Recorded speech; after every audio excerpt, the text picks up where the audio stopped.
저는 오늘도 어김없이 책상 앞에 앉아 편지지를 꺼냈습니다. 30년째 이어온 습관이었죠. 매달 25일이면 손녀 지수에게 보낼 용돈 봉투를 준비하는 게 제 유일한 낙이었습니다. 5만 원짜리 지폐 한 장을 반듯하게 접어넣고 그 위에 손편지를 한 장 더 넣습니다. 우리 지수야, 할머니가 제일 사랑해. 요즘 날씨가 쌀쌀한데 감기 조심하고 힘들 때는 언제든 할머니한테 와. 할머니는 언제나 내 편이란다. 글씨를 쓰는 동안만큼은 마음이 따뜻해집니다. 거칠어진 손으로 한 글자 한 글자 정성껏 적다 보면 지수의 환한 얼굴이 떠올라 저절로 미소가 지어지곤 했죠. 봉투에 우표를 붙이고 지수의 주소를 적는데 현관문이 열리는 소리가 들렸습니다. 엄마, 왔어요. 딸 미경이었습니다. 명절도 아닌데 찾아오다니 반가운 마음에 부엌으로 뛰어갔습니다. 아이고, 미경아, 왔니? 밥은 먹고 왔어? 네. 먹었어요. 엄마는 뭐 하세요? 미경이 제 책상을 힐끗 보더니 시큰둥한 표정을 지었습니다. 지수에게 보낼 편지를 본 거겠죠. 왠지 모를 불편함이 가슴을 스쳤지만 저는 애써 밝게 웃으며 말했습니다. 지수한테 용돈 붙이려고. 요즘 학기 중이라 바쁠 텐데 할머니가 조금이라도 보태줘야지. 엄마는 맨날 지수, 지수. 저는요? 미경의 목소리에 가시가 돋쳤습니다. 저는 당황해서 어쩔 줄 몰라 했습니다. 아니, 뭔 소리야. 너도 필요하면 언제든 말해. 엄마가 있는 거 다 줄게. 그럼 통장 좀 빌려주세요. 순간 말문이 막혔습니다. 통장을 빌려달라니. 대체 무슨 말일까요? 제 통장은 제 평생의 땀과 눈물이 담긴 곳인데 빌려준다는 게 무슨 의미인지 감이 잡히지 않았습니다. 통장을 왜? 사업자 대출 받으려면 통장이 하나 더 필요하대요. 그냥 명의만 빌려주시면 돼요. 걱정 마세요. 미경은 대수롭지 않은 일처럼 말했지만 제 가슴은 이상하게 불안했습니다. 하지만 딸이 청하는데 어떻게 거절할 수 있겠습니까? 저는 고개를 끄덕였습니다. 알았어. 그런데 사업은 잘 되고 있니? 네. 잘 되고 있어요. 엄마는 신경 쓰지 마세요. 미경은 제 대답을 기다리지도 않고 휴대폰만 들여다봤습니다. 사위 재석도 함께 왔지만 그는 소파에 앉아 멍하니 TV만 보고 있었습니다. 저는 부엌으로 가서 미역국을 끓이고 김치전을 부쳤습니다. 딸이 왔는데 빈손으로 보낼 수는 없었죠. 하지만 미경은 배불러요라는 말만 남기고 1시간도 채 안 되어 일어섰습니다. 그럼 엄마, 저희 갈게요. 통장이랑 도장 내일 가지러 올게요. 현관문이 닫히고 집은 다시 고요해졌습니다. 따뜻하게 데워둔 미역국과 김치전이 그대로 식탁 위에 놓여 있었습니다. 저는 그 음식들을 바라보다가 왠지 모를 서운함의 한숨이 나왔습니다. 정말이지, 우리 미경이가 언제부터 이렇게 차가워진 걸까? 밤늦게 잠이 오지 않아 휴대폰을 켰습니다. 은행 앱에 들어가 통장 잔액을 확인하는데 이상한 거래 내역들이 눈에 들어왔습니다. 제가 출금한 적 없는 금액들이 빠져나가 있었습니다. 50만 원, 100만 원, 200만 원. 날짜를 확인해 보니 최근 6개월 사이였습니다. 가슴이 철렁 내려앉았습니다. 혹시 미경이가? 아니야, 설마. 우리 딸이 엄마 몰래 그럴 리 없어. 저는 스스로를 달래며 휴대폰을 껐습니다. 하지만 불안한 마음에 잠을 이룰 수가 없었습니다. 그날 밤, 저는 베개에 얼굴을 묻고 작게 중얼거렸습니다. 제발 내 걱정이 기우이기를. 다음 날 아침, 저는 일찍 일어나 은행으로 향했습니다. 어젯밤의 불안함이 계속 마음에 걸렸거든요. 은행 창구 직원에게 10년치 거래 내역을 뽑아달라고 했습니다. 할머니 10년치면 분량이 꽤 많은데 괜찮으세요? 네, 괜찮아요. 다 뽑아주세요. 두툼한 서류 뭉치를 받아들고 은행 로비 의자에 앉았습니다. 손이 떨렸습니다. 한 장 한 장 넘기는데 눈앞이 캄캄해졌습니다. 제가 기억하지 못하는 출금 내역들이 빼곡했습니다. 30만 원, 50만 원, 100만 원, 심지어 500만 원씩 빠져나간 기록도 있었습니다. 출금 날짜들을 보니 모두 미경이가 집에 들렀던 날들이었습니다. 마지막 장에 적힌 총액을 보고 숨이 막혔습니다. 1억 2,300만 원. 제가 시장에서 반찬 팔아 40년 동안 모은 돈이었습니다. 새벽 4시에 일어나 나무를 다듬고 추운 겨울에도 좌판을 깔고 앉아 손님을 기다렸던 그 세월이 한 줄 한 줄 숫자로 적혀 있었습니다. 은행을 나와 집으로 돌아오는 길, 다리에 힘이 풀려 몇 번이나 쉬어가야 했습니다. 현관문을 열고 들어서는데 미경이 이미 와 있었습니다. 엄마, 통장 주세요. 미경은 제 얼굴도 제대로 보지 않고 손만 내밀었습니다. 저는 떨리는 목소리로 물었습니다. 미경아, 엄마 통장에서 돈 찾아 쓴 거 맞니? 순간 미경의 얼굴이 굳었습니다. 하지만 금방 태연한 표정을 지었습니다. 그게 뭐 어때서요? 엄마가 나 대학 보낸 게 뭐가 대수예요. 이 정도는 당연한 거 아니에요. 당연하다고? 미경아, 이게 얼만지 알아? 1억이 넘어. 엄마한테 한마디 상의도 없이. 상의하면 주셨어요? 어차피 안 주실 거면서. 엄마는 맨날 지수한테만 돈 주잖아요. 미경의 목소리가 날카로워졌습니다. 저는 말문이 막혔습니다. 지수에게 주는 건 한 달에 5만 원뿐인데 그걸 가지고 이렇게 따질 줄은 몰랐습니다. 미경아, 그건 손녀 용돈이고 이건 엄마 노후 자금이야. 엄마도 살아야 하는데. 노후 자금. 엄마, 우리한테 얹어 사실 거면서 무슨 노후 자금이에요.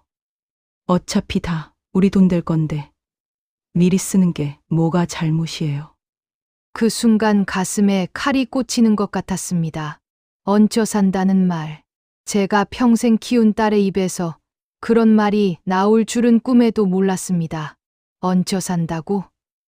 내가 너를 얹혀 살게 키웠니? 아, 진짜. 엄마는 왜 이렇게 속 좁아요? 됐어요. 그냥 저 갈게요. 미경은 현관문을 쾅 닫고 나갔습니다. 저는 그 자리에 주저앉아 한참을 울었습니다. 하지만 울기만 할 수는 없었습니다. 뭔가 대비를 해야 했습니다. 그날 밤, 저는 은행 거래 내역을 전부 스캔해서 USB에 저장했습니다. 그리고 손 떨리는 글씨로 메모를 남겼습니다. 딸 김미경, 2014년부터 2024년까지 10년간 총 1억 2,300만 원 무단 인출. 본인 동의 없음. USB를 서랍 깊숙이 넣어두고 저는 창밖을 바라봤습니다. 정말이지. 우리가 이렇게까지 멀어질 줄은 몰랐어. 그날 이후로 2주가 지났습니다. 미경에게서는 아무 연락이 없었습니다. 저는 매일 혼자 밥을 먹으며 지수에게 보낼 편지만 썼습니다. 그런데 어느 날 오후 갑자기 미경에게서 전화가 왔습니다. 엄마, 저 애래요. 주말에 드라이브 가요. 날씨도 좋은데 바람이나 쐬러 나가요. 미경의 목소리가 2주 전과는 달리 다정했습니다. 저는 속으로 안도했습니다. 혹시 미경이가 마음을 돌린 걸까요? 딸이 먼저 화해의 손길을 내민 것 같아 기뻤습니다. 그래, 좋다. 엄마가 김밥 좀 쌀까? 아니에요.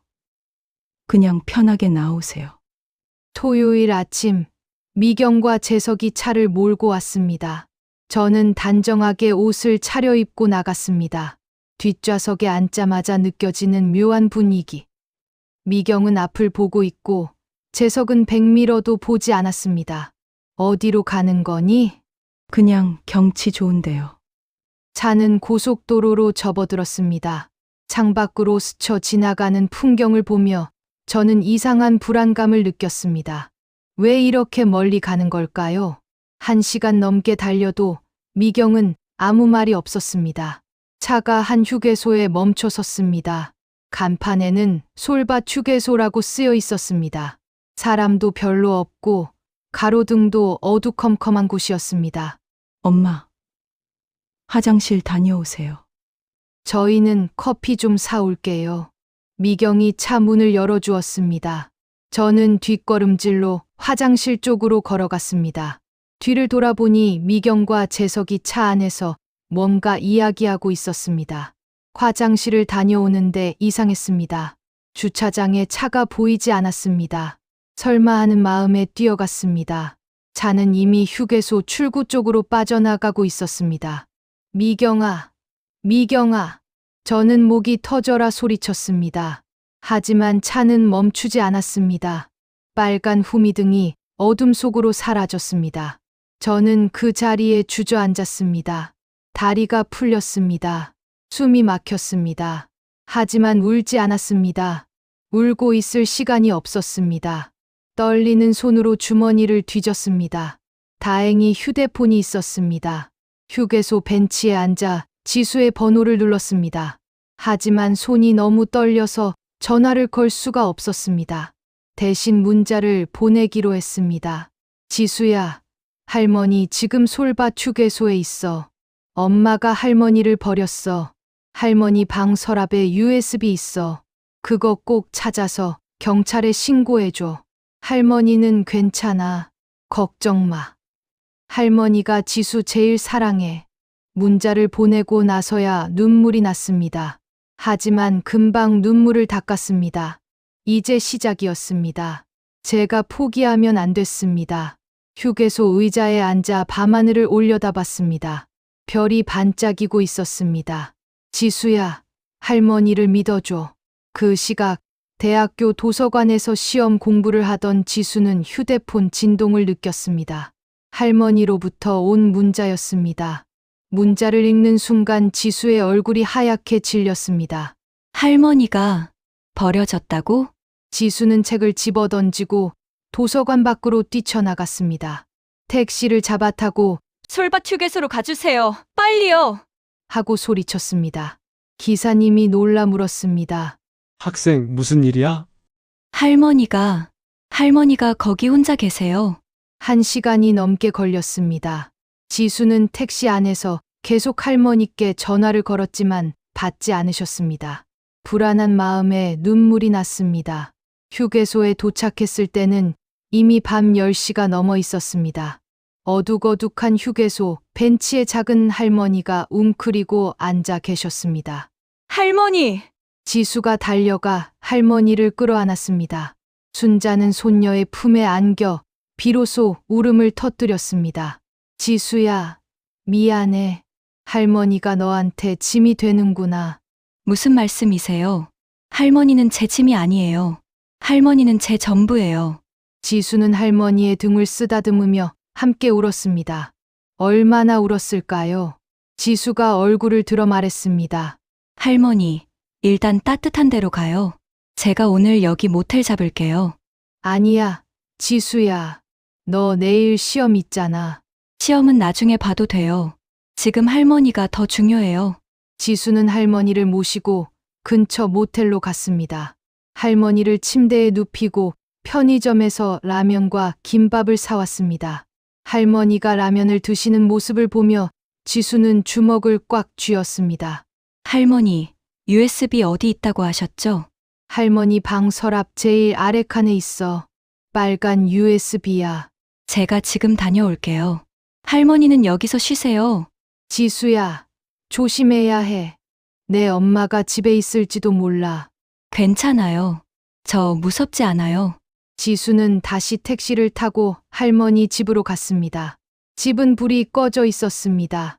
열쇠로 문을 열고 들어가 할머니 방으로 갔습니다. 서랍을 열자 빨간 USB가 보였습니다. USB를 움켜쥐고 나오는데 갑자기 현관 비밀번호 누르는 소리가 들렸습니다. 엄마 미경이었습니다. 지수는 재빨리 USB를 주머니에 넣고 방에서 나왔습니다. 지수야, 너 여기서 뭐해? 미경이 깜짝 놀라며 물었습니다.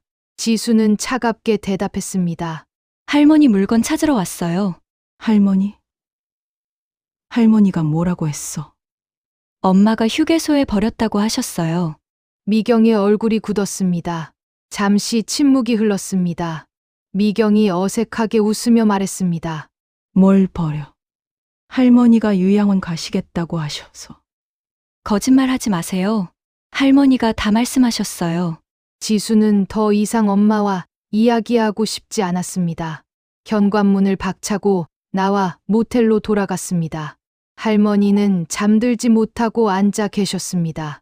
할머니, 가져왔어요. 지수는 USB를 꺼내 들었습니다. 할머니와 손녀는 서로를 바라보며 고개를 끄덕였습니다. 이제 시작이었습니다. 월요일 아침, 지수는 할머니와 함께 경찰서로 갔습니다. 담당 형사 앞에 USB를 내밀었습니다. 제 엄마가 할머니 통장에서 10년 동안 1억 넘게 무단으로 인출했습니다. 그리고 할머니를 휴게소에 유기했습니다. 형사가 USB를 컴퓨터에 꽂았습니다. 화면에 빼곡히 나타나는 거래 내역과 메모들. 형사의 표정이 심각해졌습니다. 할머니, 이 거래들이 모두 본인 동의 없이 이루어진 게 맞습니까? 네, 맞습니다. 제 도장을 딸이 가지고 있었고, 제가 모르는 사이에 찾아간 겁니다. 알겠습니다. 일단 딸분을 소환해서 조사하겠습니다. 경찰서를 나오며 지수는 휴대폰을 꺼냈습니다. SNS 앱을 열고 긴 글을 쓰기 시작했습니다. 제 엄마가 외할머니를 고속도로 휴게소에 버렸습니다. 외할머니는 73세이십니다. 평생 혼자 엄마를 키우셨습니다. 시장에서 반찬 장사를 하시며 저에게는 30년간 한 달도 빠짐없이 용돈과 편지를 보내주셨습니다. 그런 할머니를 제 엄마는 휴게소 화장실에 보내놓고 차를 몰고 도망쳤습니다. 이유는 간단합니다. 할머니의 돈 1억 2천만 원을 10년 동안 빼돌렸고 이제 할머니가 짐이 됐기 때문입니다. 할머니는 밤 10시가 넘도록 어두운 휴게소에 혼자 계셨습니다. 증거는 모두 경찰에 제출했습니다. 저는 제 엄마를 용서할 수 없습니다. 글 아래에 할머니가 휴게소 벤치에 앉아 계신 사진을 첨부했습니다. 그리고 업로드 버튼을 눌렀습니다. 1시간 후 지수의 휴대폰은 쉴 새 없이 울렸습니다. 댓글이 수백 개씩 달렸습니다. 이게 사람이 할 짓입니까? 73세 할머니를 휴게소에 버리다니. 딸이 정말 이런 짓을 했어요? 믿기지가 않네요. 할머니, 제가 도와드릴 수 있는 거 없을까요? 공유가 시작됐습니다. 1천, 5천, 1만. 순식간에 수만 명이 글을 퍼날랐습니다. 저녁 뉴스 시간, 한 방송국이 이 사건을 다뤘습니다. 고속도로 휴게소에 유기된 70대 할머니. 알고 보니 친딸이 범인. 기자들이 미경의 집 앞에 몰려들었습니다. 미경은 커튼을 치고 밖을 내다보며 이를 갈았습니다.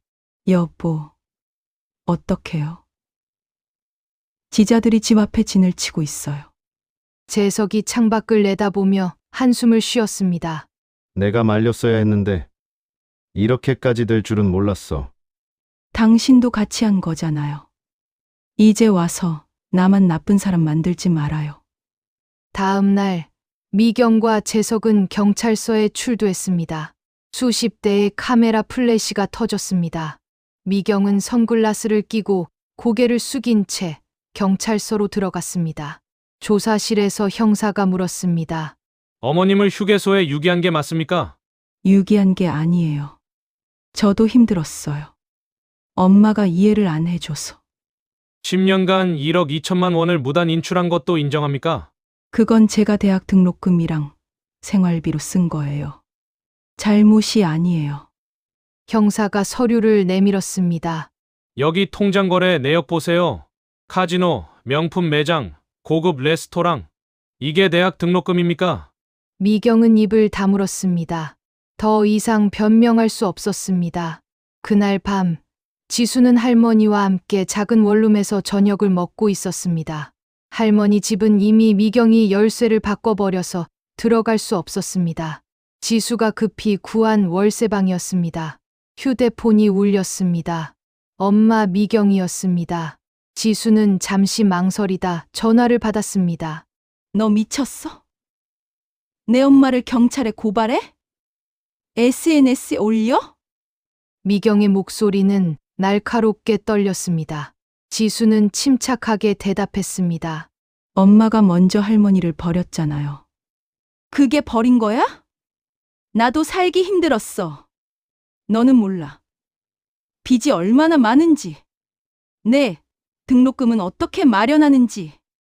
그래서 할머니 돈 훔치는 게 정당화돼요. 할머니를 휴게소에 버리는 게 괜찮아요. 김지수, 너 지금 누구 편이야? 나 내 엄마야. 엄마는 할머니 편 한 번이라도 들어주셨어요? 침묵이 흘렀습니다. 미경의 숨소리만 들렸습니다. 잠시 후 미경이 차갑게 말했습니다. 좋아. 내가 그렇게 나올 거면 나도 할 말 있어. 너 학비 한 푼도 안 준다. 내가 할머니 편 들면서 공부하고 싶으면 내가 알아서 해. 그러세요? 뭐, 알아서 할게요. 아르바이트 하면서 다닐게요. 엄마, 돈 필요 없어요. 너 정말. 지수는 전화를 끊어버렸습니다. 손이 떨렸습니다. 할머니가 지수의 손을 잡았습니다. 지수야, 미안해. 할머니 때문에 내가. 할머니, 저 괜찮아요. 전 제 선택을 후회하지 않아요. 하지만 지수의 눈에는 눈물이 고였습니다. 할머니도 울었습니다. 두 사람은 그렇게 한참을 끌어안고 울었습니다. 다음 날부터 지수는 아르바이트를 시작했습니다.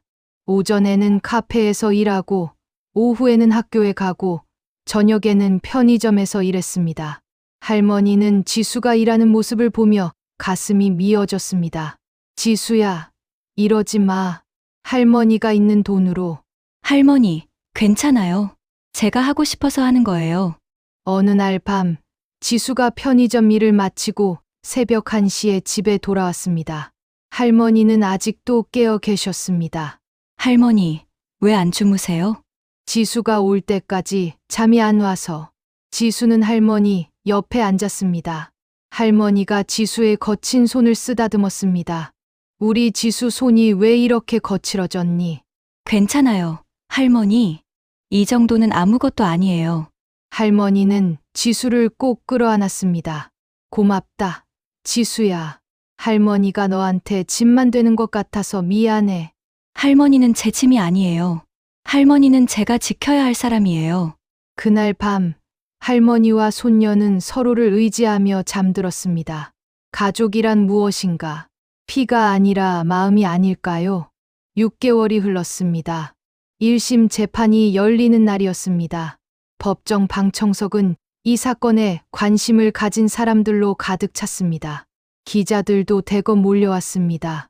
저는 지수와 함께 방청석에 앉았습니다. 피고인석에는 미경이 앉아 있었습니다. 예전의 화려한 모습은 온데간데 없고 초라한 옷차림에 마른 얼굴이었습니다. 미경은 한 번도 저를 쳐다보지 않았습니다. 재판장이 입장했습니다. 피고인 김미경, 일어서십시오. 미경이 떨리는 몸으로 일어섰습니다.